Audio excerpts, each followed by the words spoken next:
Good morning my all friend, আশা করি তোমরা সবাই খুব খুব খুব খুব খুব ভালো আছো। আমিও খুব ভালো আছি।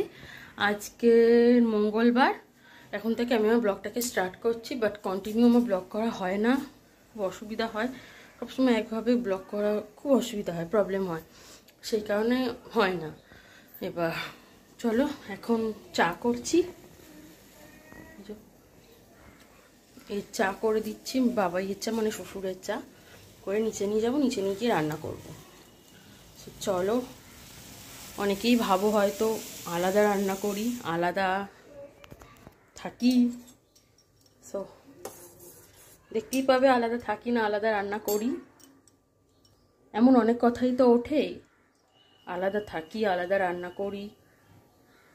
সো চলো তোমাদেরকে প্রমাণ দিয়ে দিচ্ছি যে আমি আলাদা থাকি না আলাদা রান্না করি না আলাদা কি করি।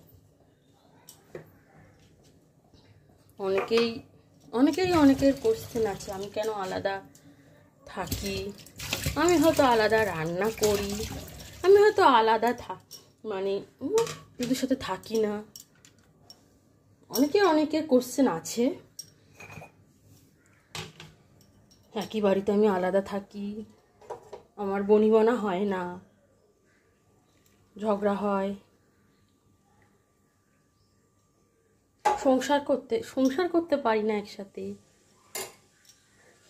তো চলো দেখতে থাকো পারি কি পারি না, একসাথে থাকি না আলাদা। এই যে এখন পাউরুটি কি হচ্ছে, এটা ব্রেড লাগানো হচ্ছে, তাই তো? ব্রেড লাগানো হচ্ছে, চিনি দিয়ে খাওয়া হবে। না তোমাদের অনেকের তো কনফিউজ ছিল যে আমি হয়তো আলাদা রান্না করি আলাদা থাকি, তো দেখে নাও আলাদা রান্না করি না আলাদা থাকি, দেখে নাও দেখে নাও।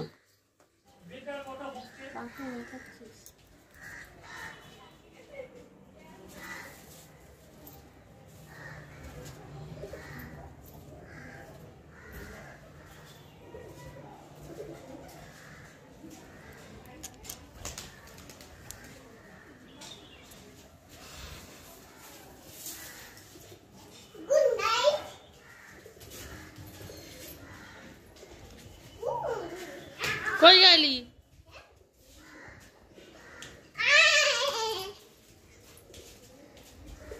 এবার তেল মেখেছে, একটুখানি খেলছে, এবার নিচে নিয়ে গিয়ে স্নানটা করিয়ে দেবো। সবাই দেখো আমার মামাম ঝাঁপ দিচ্ছে।